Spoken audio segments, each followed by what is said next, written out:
Dear aspirants, welcome to JK Civil Services. Hope you all are doing well. So आज के video में हम most expected MCQs discuss करेंगे of the topic that's environment, ecology and biodiversity. Okay, let's start the video.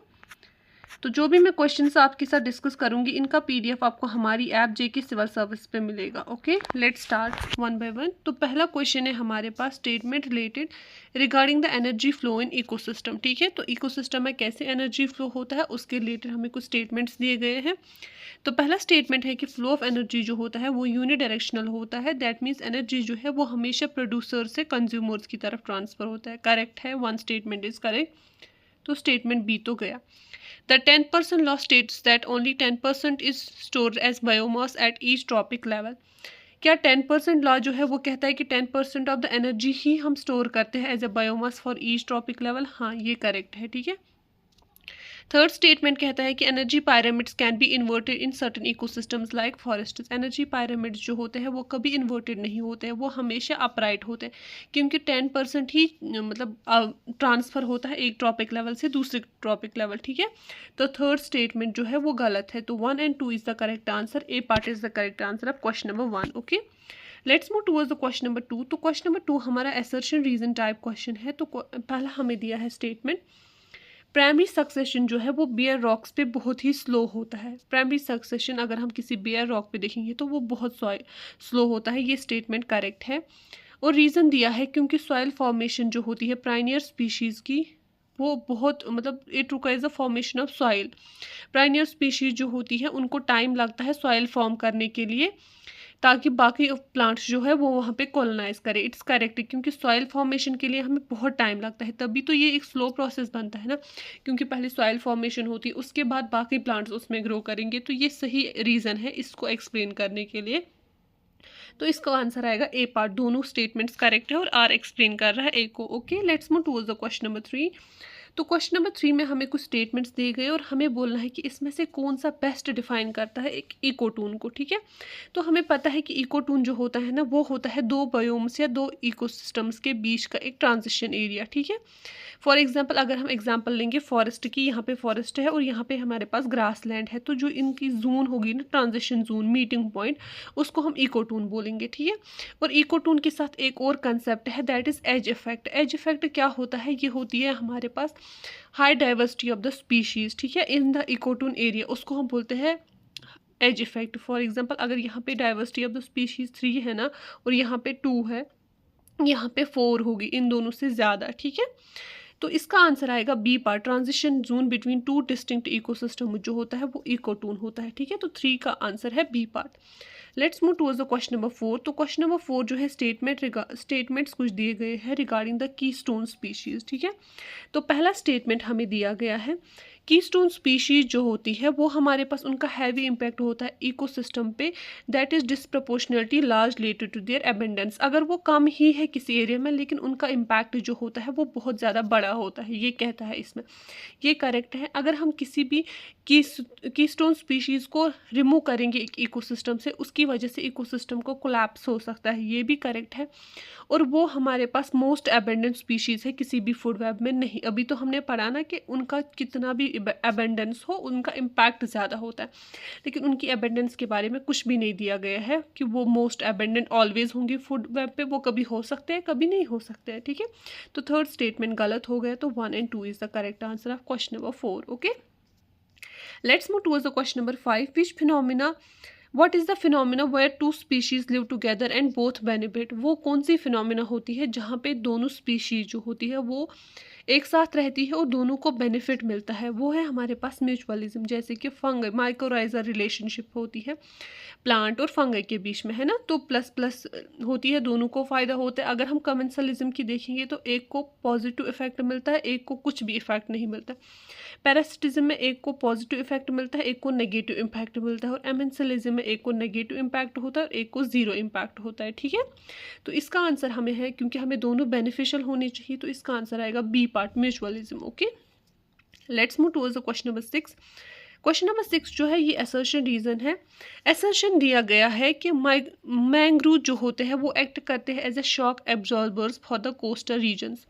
क्या mangrove जो है वो एक शॉक एब्जॉर्बर है कोस्टल रीजन्स का? हाँ, क्योंकि जब भी हमारे पास कोई भी टाइड्स आती है ना तो उनकी एनर्जी को डिसिपेट करते हैं ये मैंग्रोव्स, ठीक है। Their dense root system reduces the impact of high energy waves, correct. उनका रूट सिस्टम जो होता है ना वो इतना हाई होता है कि वो हिलते नहीं है, अगर कितनी भी हाई एनर्जी वेव आएगी तो वो उनको प्रोटेक्ट करते हैं कोस्टल एरियाज़ को। तो ये रीज़न इसको एक्सप्लेन कर रहा है, तो इसको आंसर आएगा ए पार्ट। दोनों स्टेटमेंट्स करेक्ट है और आर एक्सप्लेन ए को कर रहा है, ठीक है। Let's move towards the question number 7। Which of the following is considered as an abiotic component of ecosystem? Abiotic components हमारे पास नॉन लिविंग केमिकल और फिजिकल पार्ट्स होते हैं किसके? एनवायरमेंट के, ठीक है। तो इसमें हमारे पास कौन सा है? फंगे तो है लिविंग, तो ये तो नहीं आएगा। बैक्टीरिया भी नहीं आएगा, अलगल भी नहीं आएगा, तो आएगा सनलाइट, ठीक है। और इसके साथ और हमारे पास एबायोटिक कौन सा होता है? टेम्परेचर होता है, वाटर होता है, ठीक है। हमारा क्वेश्चन नंबर 8 है, consider the following statements about decomposers. हमें डिकम्पोजर्स के रिलेटेड कुछ स्टेटमेंट्स दिए हैं। पहला स्टेटमेंट है कि ये हमारे पास हेटेरोट्रॉपिक ऑर्गेनिजम्स होते हैं जो ब्रेक डाउन करते हैं डेड ऑर्गेनिक मैटर, ये करेक्ट है। और ये हमारे पास बहुत ही एसेंशियल होते हैं for nutrient cycling, yes. Nutrient cycling के लिए इंपॉर्टेंट होते हैं क्योंकि ऑर्गेनिक मैटर को इनऑर्गेनिक न्यूट्रिएंट्स में कन्वर्ट करते हैं और बैक रिटर्न करते हैं टू द सॉइल ताकि वो रीयूज़ कर सके, ठीक है। तो 2 भी करेक्ट है। Without decomposers essential nutrients would remain locked in the dead biomass, सही है, क्योंकि वही तो उसको डिकम्पोज करके वापस सॉइल में डालते हैं। तो इसको आंसर आएगा C part. 1, 2, 3 all are correct, okay. Let's move towards the question number 9. What is the biological oxygen demand primarily used to measure? Biological oxygen demand जो है वो हम किसको मेजर करने के लिए यूज़ करते हैं? वो हम यूज़ करते हैं मेजर करने के लिए organic pollution in the water body, ठीक है। क्योंकि बैक्टीरिया जो होती है वो यूज़ करती है वो जो वेस्ट होता है उसको ब्रेक डाउन करने के लिए ऑक्सीजन यूज़ करती है, ठीक है। और जितना ऑक्सीजन यूज़ किया जाता है वो उस वाटर का बायोलॉजिकल ऑक्सीजन डिमांड है। और उस वाटर में कितना पॉल्यूशन होगा, कितना वेस्ट होगा, वही तो मतलब उसी से तो डिपेंड करता है ना कि बायोलॉजिकल ऑक्सीजन डिमांड कितनी होगी। तो इसका आंसर आएगा B part, okay. Let's move towards the question number 10. Which zone in the lake ecosystem has the highest rate of photosynthesis? कौन सी जोन है जहाँ पे हाईएस्ट रेट ऑफ फोटोसिंथेसिस होती है? तो वो जोन होगी ना जहाँ पे हमारे पास लाइट जो है सबसे ज़्यादा होगी, सनलाइट जो है वो सबसे ज़्यादा आती होगी, तो वो आएगा लिम्नेटिक जोन। लिम्नेटिक जोन जो होती है ना ये हमारे पास ओपन सरफेस होता है जहाँ पे सनलाइट होती है, तो फाइटोप्लैंक्टन जो होते हैं वो परफॉर्म करते हैं फोटोसिंथेसिस, ठीक है। तो इसका आंसर आएगा C part. Let's move towards the question number 11। Hotspots पे क्वेश्चन है। बायोडाइवर्सिटी हॉटस्पॉट्स जो होते हैं वो रीजन्स होते हैं जहाँ पे हाई लेवल ऑफ एंडेमिज्म होता है, सही है। उसके बाद these regions have experience significant loss of the habitat due to human intervention, ये भी करेक्ट है, ठीक है। और हमारे पास क्या होता है, यही 2 क्राइटेरियाज होते हैं ना हॉटस्पॉट्स के भी, ठीक है। तो 11 को आंसर आएगा both A and R are true and R explains A, ठीक है। तो A part is the correct answer of question number 11। Let's move towards the question number 12। तो क्वेश्चन नंबर 12 जो है ये हमें स्टेटमेंट बेस्ड दिया है रिगार्डिंग द ex-CO2 कंजर्वेशन, ठीक है। तो पहला स्टेटमेंट है, it involves conserving the species outside it's natural habitat, correct. ex-CO2 conservation तो होता ही वही है ना। उसके बाद दूसरा स्टेटमेंट है कि botanical garden, seed banks and zoos are the example of ex-CO2 conservation, ये भी करेक्ट है। और तीसरा स्टेटमेंट है हमारे पास, it allows species to continue their evolutionary process in their natural way. क्या ये नेचुरल एनवायरनमेंट में उनको एवोल्यूशनरी प्रोसेस करने देता है? नहीं, क्योंकि वो तो इनको नेचुरल हैबिटेट से बाहर लेते हैं ना, तो नेचुरल वे में तो उनको एवोल्यूशनरी प्रोसेस करने का एलो होता ही नहीं है। तो थर्ड स्टेटमेंट जो है वो गलत हो जाएगा, ये होता है इन सीटू कंजर्वेशन में, ठीक है। तो इसको आंसर आएगा 1 and 2। A part is the correct answer of question number 12। Let's move towards the question number 13। हमें बोलना है कि नीचे दिए गए ऑप्शंस में से कौन सा बायोडाइवर्सिटी हॉटस्पॉट नहीं है इंडिया में। इंडिया में हमारे पास 4 बायोडाइवर्सिटी हॉटस्पॉट्स है, राइट। हिमालयाज है, वेस्टर्न घाट्स है, इंडो बर्मा है और सुंदरलैंड है, राइट। तो इसमें से कौन सा नहीं है? अरावलीज नहीं है, ठीक है। अरावलीज की जगह पे कौन सा है? सुंदरलैंड जो है वो बायोडाइवर्सिटी हॉटस्पॉट है। तो C part is the answer of question number 13। Let's move towards the question number 14। What is the primary purpose of red data book? Red data book का प्राइमरी पर्पज क्या होता है? Red data book का primary purpose होता है list करना endanger, थ्रेटनेड और vulnerable species को, ठीक है। तो B part is the correct answer of question number 14। Let's move towards the question number 15। Question number 15 जो है वो वाइल्ड लाइफ प्रोटेक्शन एक्ट के रिलेटेड कुछ स्टेटमेंट्स दिए गए हैं। पहला स्टेटमेंट है कि it prohibits the hunting of all wild animals. Yes correct है, वाइल्ड लाइफ प्रोटेक्शन एक्ट जो है वो प्रोहिबिट करती है हंटिंग ऑफ वाइल्ड एनिमल्स। ये प्रोवाइड करती है declaration of national parks and wild life sanctuaries, ये भी करेक्ट है। और इसमें कोई प्रोविजन नहीं है प्लांट्स के लिए, ऐसा कुछ नहीं है। ये प्लांट्स को भी करती है प्रोटेक्ट और एनिमल्स को भी करती है, ठीक है। तो थर्ड तो गया, 1 and 2 is the correct answer, ठीक है। Let's move towards the question number 16। Assertion reason type है। तो पहला हमें असर्शन दिया गया है कि in situ conservation is preferred over the ex situ conservation. क्या इन सीटू कंजर्वेशन जो होती है वो ज़्यादा प्रेफर की जाती है? यस वही की जाती है, क्योंकि नेचुरल हैबिटेट भी प्रोटेक्टेड रहता है, ठीक है। और ये हेल्प करता है प्लांट स्पीशीज़ को अडेप्ट करना, जो भी एनवायरमेंटल चेंजेस होती है उनको अडेप्ट करने में, ठीक है। In situ allows species to maintain their interaction with the natural ecosystem and evolutionary process, correct है। तो यही इसको एक्सप्लेन कर रहा है, इसको आंसर आएगा ए पार्ट, ठीक है। दोनों स्टेटमेंट्स करेक्ट हो और आर जो है वो ए को एक्सप्लेन कर रहा है। Let's move towards the question number 17। Question number 17 कहता है कि प्रोजेक्ट टाइगर जो है वो कब लॉन्च हुआ था? वो लॉन्च हुआ था 1973 में, ठीक है। और किसने लॉन्च किया था? गवर्नमेंट ऑफ इंडिया ने, ताकि जो ये डिक्लाइन ऑफ टाइगर्स हो रहे हैं ना उसको हम रोक सकें, ठीक है। तो B part is the correct answer of question number 17। Let's move towards the question number 18। Which of the following is an example of in situ conservation method? नीचे दिए गए ऑप्शंस में से हमें बोलना है कि कौन सा एग्जाम्पल है इन सीटू कंजर्वेशन मेथड का। तो उसको आएगा वाइल्ड लाइफ सेंचुरी, ठीक है। Gene back, aquarium and cryo preservation जो है ये तीनों होते हैं हमारे पास एक्स सीटू, ठीक है। तो B part is the correct answer. Let's move towards the question number 19। What is the primary cause of coral bleaching? Coral bleaching का प्राइमरी कॉज क्या होता है? सबसे पहले हमारे पास कोरल्स कौन से होते हैं? कोरल जो होते हैं ना ये हमारे पास ऑर्गेनिजम्स होते हैं जो सिम्बायोसिस के साथ रहते हैं विद द अलगे, ठीक है। सिम्बायोसिस होती है इनको अलगे के साथ। जब हमारे पास टेम्परेचर राइज होता है ना तो कोरल्स जो होते हैं ना उनको स्ट्रेस बढ़ जाता है और वो एक्सपेल करते हैं इसी अलगे को जिसके साथ उनका सिम्बायोसिस होता है, और वो टर्न हो जाते हैं इनटू द वाइट कलर, ठीक है। उनका जो कलर होता है वो इसी अलगे की वजह से होता है। जैसे ही वो चला जाता है तो ये वाइट हो जाते हैं, और उसी प्रोसेस को बोलते हैं कोरल ब्लीचिंग। ये किसकी वजह से होता है? इंक्रीज इन टेम्परेचर, ठीक है। B part is the correct answer. Let's move towards the question number 20। Statements दिए गए हैं नेशनल पार्क के रिलेटेड। सबसे पहला स्टेटमेंट है कि ह्यूमन एक्टिविटी जो है वो स्ट्रिक्टली प्रोहिबिट की गई है इनसाइड नेशनल पार्क्स, करेक्ट है।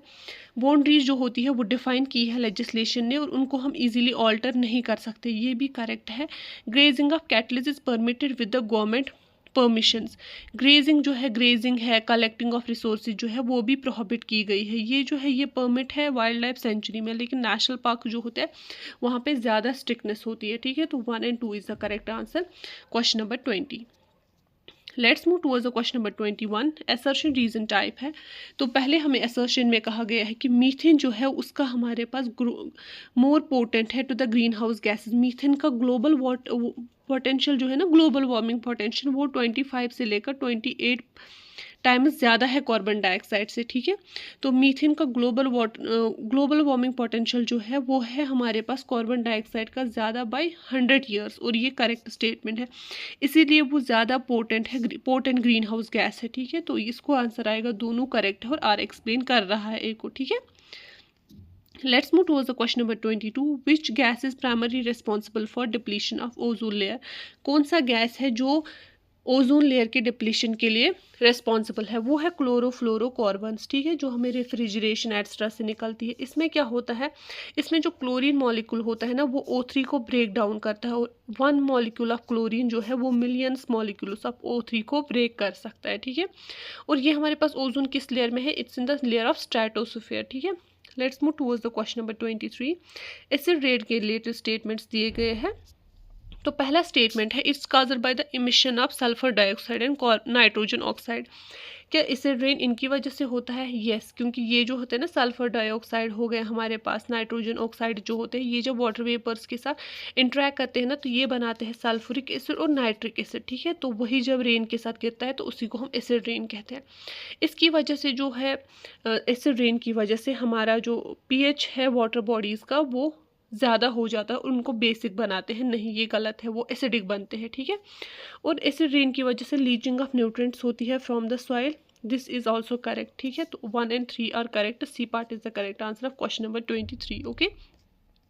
Let's move towards the question number 24। Montreal protocol is associated with, Montreal protocol जो है वो किसके साथ एसोसिएटेड है, वो है एसोसिएटेड विद द ओजोन, ठीक है। और ये कब किया गया था, 1987 में इसको ग्लोबल एग्रीमेंट ये आया था 1987 में। और ये एग्रीमेंट क्यों आया था, ताकि हम प्रोटेक्ट कर सके ओजोन लेयर को बाय फेजिंग आउट CFCs, ठीक है, क्लोरोफ्लोरोकार्बन्स को, ठीक है। तो ये एसोसिएट किसके साथ है, B part, that is ozone depletion के साथ, ठीक है। Let's move towards the question number 25। Which of the following is the secondary pollutant. सबसे पहले सेकेंडरी पोल्यूटेंट होता क्या है, सेकेंडरी पोल्यूटेंट होते हैं वो पोल्यूटेंट्स जब वो प्राइमरी पोल्यूटेंट्स जो होते हैं ना वो आपस में रिएक्ट करते हैं और नया पोल्यूटेंट बनाते हैं, उसको हम सेकेंडरी पोल्यूटेंट कहते हैं। दैट मीन्स ये डायरेक्टली इम्प्लीमेंट नहीं होता है, बल्कि ये बाद में बनता है with the help of chemical reactions. तो कार्बन मोनोऑक्साइड जो है वो तो डायरेक्टली इमिट होता है, नाइट्रोजन डाइऑक्साइड भी डायरेक्टली इमिट होता है, सल्फर डाइऑक्साइड भी डायरेक्टली इमिट होता है। ओजोन लेयर जो है ये बाद में बनता है जब हमारे पास वोलेटाइल ऑर्गेनिक कंपोनेंट्स और नाइट्रोजन ऑक्साइड जो है आपस में इंटरेक्ट करते हैं, तो वहाँ पे हमें बनता है ओजोन, ठीक है। तो B part is the correct answer of question number 25। Let's move towards the question number 26। कुछ स्टेटमेंट्स दिए गए हैं हमें बायोमैग्निफिकेशन के रिलेटेड। तो पहला स्टेटमेंट है, बायोमैग्निफिकेशन क्या होता है, ये होता है हमारे पास increase in concentration of toxin जब वो मूव करते हैं up into the food chain, that is from one trophic level to second trophic level, ठीक है। और ये हमारे पास यूजुअली क्या होते हैं, फैट सॉल्युबल होते हैं, तो फैट सॉल्युबल होते हैं, इट्स करेक्ट, ठीक है। It primarily effects the producers in ecosystem, नहीं ये प्रोड्यूसर्स को इम्पैक्ट नहीं करते हैं, बल्कि जैसे जैसे इंक्रीज हो जाते हैं वैसे वैसे ही इम्पैक्ट करते हैं। और प्रोड्यूसर्स तो फर्स्ट ट्रॉपिक लेवल पे होते हैं ना, ये आगे वाली ट्रॉपिक लेवल्स को ज़्यादा इम्पैक्ट करते हैं। तो थर्ड तो नहीं आएगा, इसका आंसर आएगा ए पार्ट, 1 और 2 आर करेक्ट, ठीक है। Let's move towards the question number 27। What is carbon credit, carbon credit होता क्या है, कार्बन क्रेडिट होता है हमारे पास a permit to emit 1 ton of carbon dioxide, ठीक है। क्योंकि 1 कार्बन क्रेडिट जो होता है वो होता है हमारे पास 1 टन कार्बन डाइऑक्साइड रिडक्शन, ठीक है। अगर किसी ने 1 कार्बन क्रेडिट जीता होता है ना, मतलब कोई भी काम किया होता है जिसकी वजह से 1 ton of the carbon dioxide जो होता है वो रिड्यूस हो जाता है, तो उसको हम क्या बोलते हैं, उसको बोलते हैं हम कि 1 ton permit to 1 ton of carbon dioxide. उन्होंने ऐसा कुछ काम किया होता है जिसमें उनको कार्बन क्रेडिट मिलता है, तो फिर वो 1 ton of the carbon dioxide जो होता है उसको इमिट कर सकते हैं, ठीक है।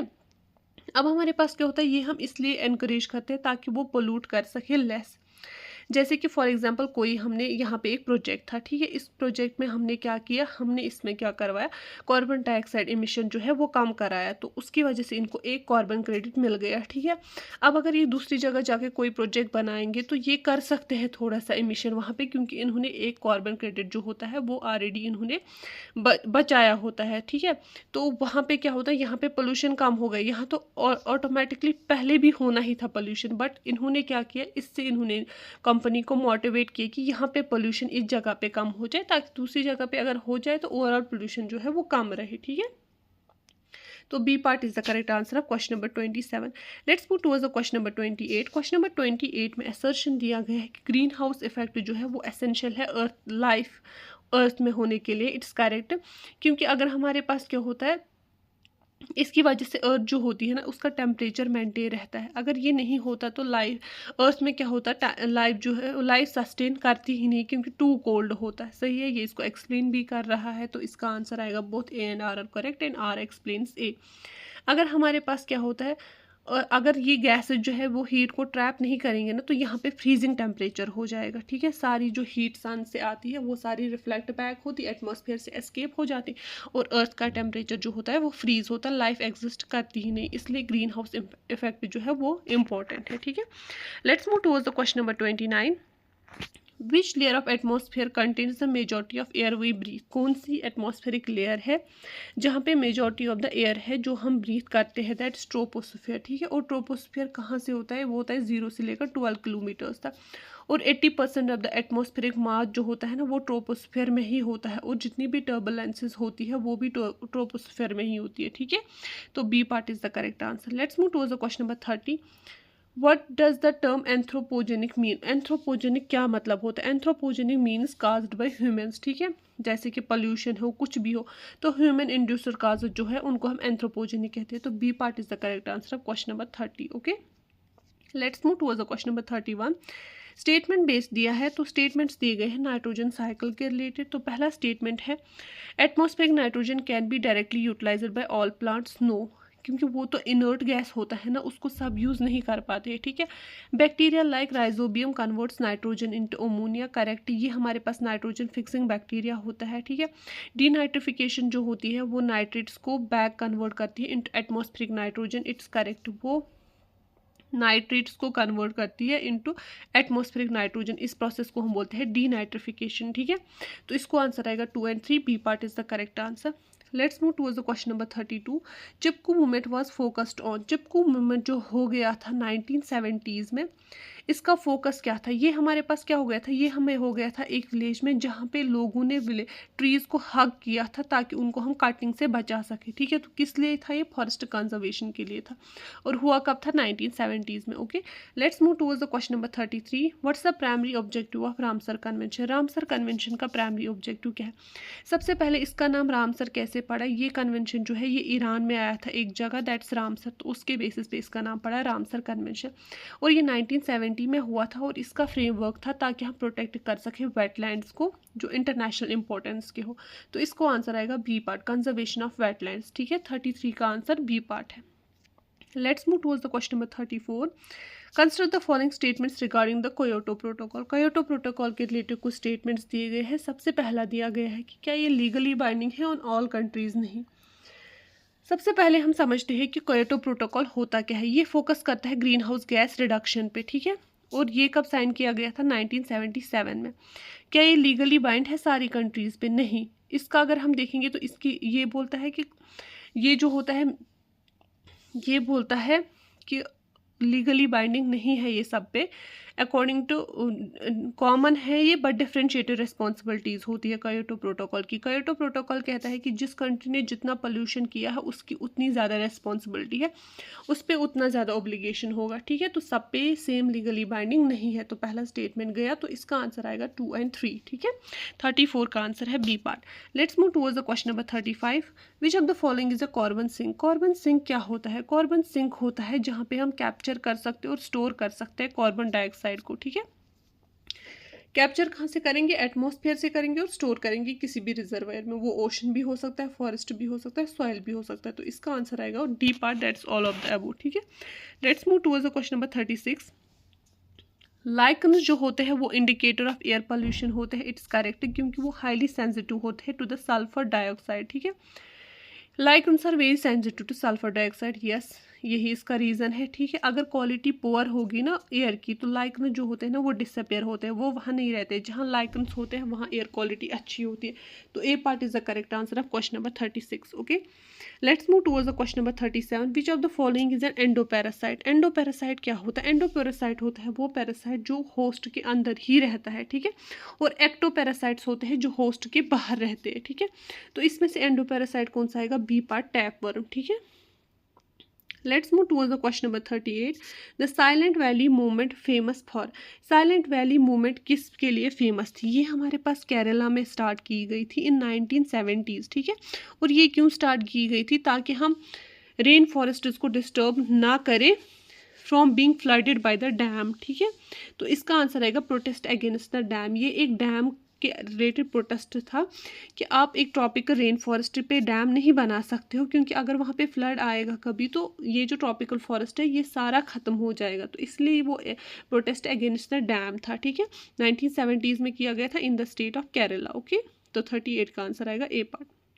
Let's move towards the question number 39। Statements दिए गए हैं फोटोसिंथेसिस के रिलेटेड। तो पहला स्टेटमेंट है कि फोटोसिंथेसिस जो है वो ऑक्सीजन को एज अ बाई प्रोडक्ट देते हैं, करेक्ट है। इट कंज्यूम्स कार्बन डाइऑक्साइड, क्या ये कंज्यूम करते हैं carbon dioxide? It's also correct. It happens in mitochondria, no, mitochondria में तो एनर्जी बनती है ना, एटीपी। फोटोसिंथेसिस जो है वो क्लोरोप्लास्ट्स में होता है, ठीक है। तो थर्ड गलत हो जाएगा। तो A 1 and 2 are the correct answer. A part is correct answer of question number 39। Okay, let's move towards the question number 40। The term eutrophication describes. Eutrophication क्या होती है? वो होती है हमारे पास वो प्रोसेस जब हमारे पास एक्सेस न्यूट्रिएंट्स होते हैं ना, किसी भी लेक में या कोई भी वाटर बॉडी में और उसकी वजह से अलगल ब्लूम हो जाता है, उसको हम बोलते हैं प्रोसेस ऑफ यूट्रोफिकेशन। ठीक है, तो बी पार्ट इसका करेक्ट आंसर आएगा, the excessive nutrient growth causing algal blooms. ठीक है, 40 का क्वेश्चन आंसर है 50 B part, sorry. Question number 41 is which of the following is not a non renewable energy source. Renewable energy sources होते हैं जो कभी ख़त्म नहीं होते हैं बल्कि हम उनको वापस लाते हैं। ठीक है, तो सोलर तो रिन्यूएबल है तो ये तो नहीं आएगा, विंड भी रिन्यूएबल है, जियोथर्मल भी है, तो कोल आएगा क्योंकि कोल को लगता है millions of the years to form again. ठीक है, जैसे ही वो डिप्लीट होता है तो उसको मिलियंस ऑफ ईयर्स लगते हैं वापस बनने में, तो C part is the correct answer.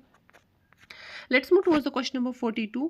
Monoculture जो है वो रिड्यूस करता है बायोडाइवर्सिटी को। इट्स करेक्ट, क्योंकि हमारे पास क्या होता है, सेम कल्चर अगर हम लगाएंगे तो एक ही स्पीशीज ग्रो करेगी। ठीक है, it does not support a variety of insects and plants computer natural ecosystem. ये भी करेक्ट है। ठीक है, क्योंकि ये हमारे पास क्या कहता है, सेम ग्रुप सेम बनते हैं, सेम लगेंगे तो एक ही निश वहाँ पे बनेगा और एक ही फंक्शनल ग्रुप वहाँ पे ग्रो करेगा, तो उसकी वजह से वेराइटी जो होती है वो कम हो जाती है, तो इसका आंसर आएगा ए पार्ट। ये दोनों स्टेटमेंट्स करेक्ट है और ये इसको एक्सप्लेन भी कर रहा है कि मोनोकल्चर जो है वो रिड्यूस क्यों करता है बायोडाइवर्सिटी, बिकॉज मोनोकल्चर जो है वो सपोर्ट नहीं करता है वैरायटी ऑफ इंसेक्ट्स को और प्लांट्स को कंप्यूटर नेचुरल इकोसिस्टम, क्योंकि नेचुरल इकोसिस्टम में बहुत सारी डाइवर्सिटी एक ही जगह पाई जाती है। Okay, let's move towards the question number 43। What is phytoremediation. Phytoremediation क्या होता है? फाइटोरेमेडिएशन होता है जब हम प्लांट को यूज़ करते हैं ताकि हम एक्सट्रैक्ट कर सकें या न्यूट्रेंट या न्यूट्रलाइज कर सकें पोलूटेंट्स को। ठीक है, हम प्लांट्स को यूज़ करते हैं, कंटामिनेटेड सॉइल जो है ना उसको ठीक करने के लिए हम क्या करते हैं, हम प्लांट्स को यूज़ करते हैं उस पोल्यूशन को न्यूट्रलाइज करने के लिए, तो इसका आंसर आएगा B part, using the plants to absorb the heavy metals. Okay, let's move towards the question number 44। Which is the most abundant gas in atmosphere. नीचे दिए गए हम गैसेस में हमें बोलना है कि सबसे अबेंडेंट गैस कौन सा है। It is nitrogen. ठीक है, नाइट्रोजन कितना है, 78%। Okay, oxygen is 21%। आर्गन जो होता है वो होता है 0.9% एंड कार्बन डाइऑक्साइड इज 0.04%। ठीक है, तो नाइट्रोजन 78 आएगा। अगर आपको क्रोनोलॉजिकल ऑर्डर भी आएगा तो सबसे पहले नाइट्रोजन होता है, उसके बाद हमें ऑक्सीजन होता है, उसके बाद आर्गन आएगा और उसके बाद कार्बन डाइऑक्साइड होगा। Okay, let's move towards the question number 45। Consider the following statements about the great Indian bustard. Great Indian bustard जो है ये हमारे पास एक बर्ड है, उसके रिलेटेड हमें बोलना है कुछ statements. It's a critically endangered species, yes correct है। और ये कहाँ पे मिलती है, हमें राजस्थान में मिलती है। They are primarily predators, no वो प्रीडेटर्स नहीं है, वो ओमनिवर्स है। ठीक है, क्योंकि ये सीड्स भी खाते, इंसेक्ट्स भी खाते और स्मॉल रेप्टाइल्स भी खाते, तो इसको आंसर आएगा ए पार्ट, 1 और 2 इज द करेक्ट आंसर। ठीक है, और ग्रेट इंडियन बस्टर्ड जो है ना ये क्रिटिकली एंडेंजर्ड स्पीशीज बन गई क्योंकि इनकी लार्ज नंबर ऑफ जो बर्ड्स है वो डेथ हो गई उनकी बिकॉज ऑफ द ये जो हमारे पास वहाँ पे सोलर पावर्स है, विंड पावर्स थे, वहाँ पे उनकी वजह से ये जो है ये इनकी डेथ्स होती थी। तो फिर उन्होंने क्या किया, राजस्थान स्टेट ने उनको उन जो पावर्स जो है ना मतलब जो भी ग्रिड लाइंस वगैरह है उनको अंडरग्राउंड लेने की कोशिश की ताकि ग्रेट इंडियन बस्टर्ड जो है इनका हैबिटेट जो है वो बचता रहे और ये क्रिटिकली एंडेंजर से एक्सटेंट ना हो जाए, बल्कि ये क्रिटिकली एंडेंजर से थोड़ा सा एंडेंजर आए और इनकी प्रोडक्शन और होती रहे और इनकी पॉपुलेशन बढ़ती रहे। ओके, तो 45 का आंसर आएगा 1 और 2। Let's move towards the question number 46. The decomposers are vital to the ecosystem. Decomposer जो है वो वाइटल है इकोसिस्टम के लिए, इट्स करेक्ट। अगर ये नहीं होते तो जो हमारा पूरा वर्ल्ड है that will have been filled with dead plants and animals. ठीक है, क्योंकि वो हमारे पास इंपॉर्टेंट क्यों है, क्योंकि ये ब्रेक डाउन करते हैं कॉम्प्लेक्स ऑर्गेनिक मैटर को इनटू इनऑर्गेनिक मटेरियल्स, करेक्ट है, और ये इसको एक्सप्लेन भी कर रहा है, तो इसको आंसर आएगा, दोनों स्टेटमेंट करेक्ट है और आर एक्सप्लेन ए को कर रहा है। Let's move towards the question number 47। Phosphorus cycle के रिलेटेड कुछ क्वेश्चंस हैं। सबसे पहला स्टेटमेंट दिया गया है जैसे नाइट्रोजन है, फास्फोरस साइकिल जो है वो एक सेडिमेंट्री साइकिल है और लैक करता है सिग्निफिकेंट गैसलेस फेज। क्या ये करेक्ट स्टेटमेंट है? ये स्टेटमेंट बिल्कुल करेक्ट है। ठीक है, उसके बाद दिया गया है कि excess phosphorus in water bodies leads to algal bloom. ये भी करेक्ट है क्योंकि फॉस्फोरस ज़्यादा न्यूट्रिएंट्स हो जाएंगे तो उसकी वजह से अल्गल ब्लूम हो जाएगा। ठीक है, वेदरिंग ऑफ रॉक्स जो है वो नेचुरल सोर्स ऑफ फॉस्फोरस है, ये भी करेक्ट है, natural source of phosphorus weathering of rocks से ही होता है, तो इसको आंसर आएगा all the statements are correct, D part is the correct answer of question number 47। ठीक है, let's move towards the question number 48। 48 question number जो है ये हमें दिया गया है, अर्बनाइजेशन जो होती है उसकी वजह से फ्लड रिस्क इंक्रीज होता है। इट्स करेक्ट, क्योंकि हमारे पास जो सरफेस होते हैं ना वो कंक्रीट होती है, जिसकी वजह से वाटर इन्फिल्ट्रेशन होता ही नहीं है, सॉइल होती ही नहीं है अर्बन अर्बन एरियाज़ में कहीं पे। तो उसकी वजह से हमारे पास क्या होती है, और रिस्क, फ्लड रिस्क जो होता है वो इंक्रीज होता है। तो इसको आंसर आएगा A part, both A and R true and R explains A. Okay, तो A part is the correct answer of question number 48। Let's move towards the question number 49। Question number 49 क्या कहते हैं, persistent organic pollutants के related कुछ statements दिए गए। तो पहला स्टेटमेंट है परसिस्टेंट ऑर्गेनिक पोल्यूटेंट्स का कि वो बहुत ही जल्दी डिग्रेड होते हैं, क्विकली नहीं, बल्कि वो लॉन्ग डिस्टेंस को ट्रैवल करते हैं और वो बायो एक्यूमुलेट होते हैं। ठीक है, परसिस्टेंट ऑर्गेनिक पोल्यूटेंट्स जैसे कि हमारे पास डीडीटी है, डाइऑक्सिन्स है, वो हमारे पास क्या होते हैं, वो फेमस इसीलिए है कि वो नॉन डिग्रेडिंग है और वो एक्यूमुलेट होते हैं इन द फैट्स। ठीक है, तो इसका आंसर आएगा 2 and 3, B part is the correct answer of question number 49। Let's move towards the question number 50। Biodiversity hotspots के रिलेटेड क्वेश्चन दिया गया है कि बायोडाइवर्सिटी हॉटस्पॉट जो होते हैं वो ग्लोबली प्रेजेंट होते हैं और वहाँ पे उनका एक क्राइटेरिया है, दैट इज़ कि 50,000 प्लस वेस्कुलर प्लांट्स जो होते हैं वो वहाँ पे एंडेमिक होने चाहिए। ठीक है, और ये ही इसको एक्सप्लेन कर रहा है कि ये तो कहीं पे भी हो सकते हैं, पोलर रीजन्स में हो, ट्रॉपिक्स में हो, सब ट्रॉपिक में हो, टेम्परेट में हो, कहीं भी हो सकते हैं, इसलिए इनको हम ग्लोबली मतलब डिफाइन करते हैं इसी क्राइटेरिया से। तो इसका आंसर आएगा ए पार्ट, दोनों करेक्ट है और ए एक्सप्लेन कर रहा है आर को। ठीक है, let's move towards the question number 51। Great barrier reef के रिलेटेड क्वेश्चन है। ये कहा जाता है कि ये लार्जेस्ट कोरल रीफ है in the world. It's correct, और ये करंटली फेस कर रहा है bleaching threats due to the rising ocean temperature. मैंने आपको समझाया कि कोरल ब्लीचिंग कंसेप्ट क्या होता है, राइट, और ये सच में इसका यही थ्रेट है। ठीक है, और ये कहाँ पे है, अटलांटिक ओशन में नहीं, ये पैसिफिक ओशन में है। ठीक है, ऑन द कोस्ट, मतलब on the coast line, coast of Australia. ठीक है, तो इसका आंसर आएगा 1 and 2 are the correct answer. A part is the correct answer of question number 51। Okay, let's move towards the question number 52। 52 assertion reason type है। यहाँ पे है कि ओजोन लेयर जो है वो depletion allows more UV radiations to reach earth. अगर ozone layer का डिप्लीशन होगा तो उसकी वजह से ज़्यादा यूवी रेडिएशंस अर्थ पे आएंगी। करेक्ट है, यूवी रेडिएशन जो होते हैं वो बेनिफिशियल होते हैं for all life forms. No, this is wrong, क्योंकि उसकी वजह से जो होता है डीएनए डैमेज होता है, स्किन कैंसर हो सकता है। ठीक है, तो आर जो है वो फॉल्स है, तो C part is the correct answer of question number 52। Let's move towards the question number 53। Nagoya protocol के रिलेटेड स्टेटमेंट्स दिए गए हैं। तो पहला स्टेटमेंट हमें कहता है कि ये फोकस करता है on sharing the benefits from genetic resource. Genetic resources से जो भी बेनिफिट्स मिलेंगे उनको इक्वली शेयर करने पे ये फोकस करता है, ये करेक्ट है। और दूसरा स्टेटमेंट है कि it is supplementary agreement to the convention of the biological diversity. Yes, it's under the convention of biological diversity. Second भी ठीक है।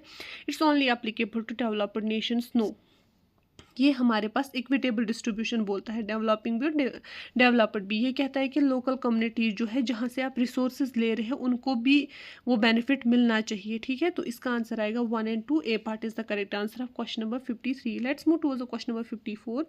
एसेंशियल रीजन टाइप है deforestation contributes to global warming. It's correct, क्योंकि trees जो होते हैं ना वो एज अ कार्बन स्पॉन्ज मतलब एक्ट करते हैं, जैसे ही कार्बन जो होता है ना उसको ये एब्जॉर्ब करते हैं। लेकिन अगर हम डिफॉरेस्टेशन करेंगे तो कार्बन डाइऑक्साइड ज़्यादा हो जाएगा, जिसकी वजह से ग्लोबल वार्मिंग हो जाएगी। और रीज़न दिया है कि ट्री जो है वो एब्जॉर्ब करते हैं कार्बन डाइऑक्साइड जो एक ग्रीन हाउस गैस है। करेक्ट है, तो वो statements are true and R explains A. Okay, let's move towards the question number 55। Green revolution के रिलेटेड क्वेश्चन है। It introduce high yield variety seeds. It's correct. It has increase the use of chemical fertilisers and pesticides. ये भी correct है, क्योंकि high yielding varieties में fertilisers ही ज़्यादा use किए गए थे, जिसकी वजह से एनॉर्मस राइस प्रोडक्शन या फूड ग्रेन प्रोडक्शन हुई थी। It has no impact on soil health. Of course it has impact, क्योंकि इसकी वजह से सॉइल पोल्यूशन होता है। तो A part is the correct answer 1 and 2। Okay, let's move towards the question number 56। Assertion reason type है। तो assertion दिया गया है कि नाइट्रोजन फिक्सेशन जो है वो एक बायोलॉजिकल प्रोसेस है। करेक्ट है, और राइजोबियम जो है वो हमारे पास रिस्पॉन्सिबल होता है for fixing the nitrogen in legumes. It's correct. ठीक है, यहाँ पे हमारे पास राइजोबियम में एक एंजाइम होता है जिसका नाम होता है नाइट्रोजिनेस, जो यूज़ किया जाता है ताकि वो नाइट्रोजन फिक्स कर सके फॉर लेग्यूम्स। ठीक है, तो इसका आंसर आएगा ए पार्ट। दोनों स्टेटमेंट करेक्ट हो और आर जो है वो ए को एक्सप्लेन कर रहा है। Let's move towards the question number 57। Question number 57 में कुछ स्टेटमेंट्स दिए गए हैं अबाउट द वेस्टर्न घाट्स, ठीक है। तो पहला स्टेटमेंट दिया गया है कि वेस्टर्न घाट्स जो है वो हमारे पास रिकॉग्नाइज किया गया है biodiversity hotspot. It is correct, क्योंकि वहाँ पे हमारे पास हाई एंडेमिक डाइवर्सिटी है, ठीक है। It's located in Himalayas. No, ये हिमालयाज में नहीं है, ये तो पेनिनसुलर इंडिया में है, तो थर्ड तो गलत हो जाएगा। तो इसका ये पार्ट आंसर आएगा 1 और 2। Okay, let's move towards the question number 58। 58 में क्वेश्चन कहा जाता है कि कार्बन मोनोऑक्साइड जो है वो एक लीथल गैस है। यस, अगर हम देखेंगे ना, इसकी बाइंडिंग कैपेसिटी जो है ना हीमोग्लोबिन के साथ वो है 200 टाइम्स ग्रेटर देन ऑक्सीजन, ठीक है। और अगर ये हीमोग्लोबिन के साथ बन जाता है तो इसकी वजह इससे जो कंपोनेंट बनता है उसको हम बोलते हैं कार्बोऑक्सी हीमोग्लोबिन। और जैसे ही वो बन जाता है उसकी वजह से क्या होता है, ऑक्सीजन जो है वो ब्रेन तक नहीं पहुंचता और इंसान वहीं पे मर जाता है, ठीक है। और वही तो इसने रीज़न भी दिया है ना, ऑक्सीजन कैरिंग कैपेसिटी है ब्लड की, वो इसके साथ मतलब रिड्यूस करता है ब्लड की कैपेबिलिटी को हीमोग्लोबिन के साथ कंबाइन होने में ऑक्सीजन की, ठीक है। तो इसको आंसर आएगा A and R true and R explains A. Let's move towards the question number 59। Stockholm convention के रिलेटेड कुछ स्टेटमेंट्स दिए गए हैं। पहला स्टेटमेंट है it eliminates persistent organic pollutants. Yes. It's a voluntary agreement. No, it's a legally binding international agreement, ठीक है। और इसका क्या काम है, to eliminate और restrict करना POPs, persistent organic pollutants को, ठीक है। It addresses toxic chemicals that bioaccumulate. Yes, ये हमारे पास POP जो होते हैं वो toxic chemicals ही होते हैं जो bioaccumulation जिनमें ज़्यादा होता है। तो 1 and 3 is the correct answer. C part इसका आंसर आएगा question number 59। Let's move towards the question number 60. Wetlands are the kidneys of landscape. It's correct, क्योंकि वो एक्ट करते हैं as a filter and purify water as it move through the environment, ठीक है। जैसे ही हमारे पास वेटलैंड्स के थ्रू वाटर जो है ना मूव हो जाता है ना, तो वो उसको प्योरीफाई करते हैं। जैसे कि बॉडी में जो होती है जो एज ए फिल्टर एक्ट करते हैं वो हमारे पास किडनीज करती है और वेस्ट मटेरियल को रिमूव करते हैं। उसी तरह एनवायरमेंट के लिए वो काम वेटलैंड्स करते हैं, ठीक है। तो इसको आंसर आएगा दोनों करेक्ट है और आर जो है वो एक्सप्लेन ए को कर रहा है।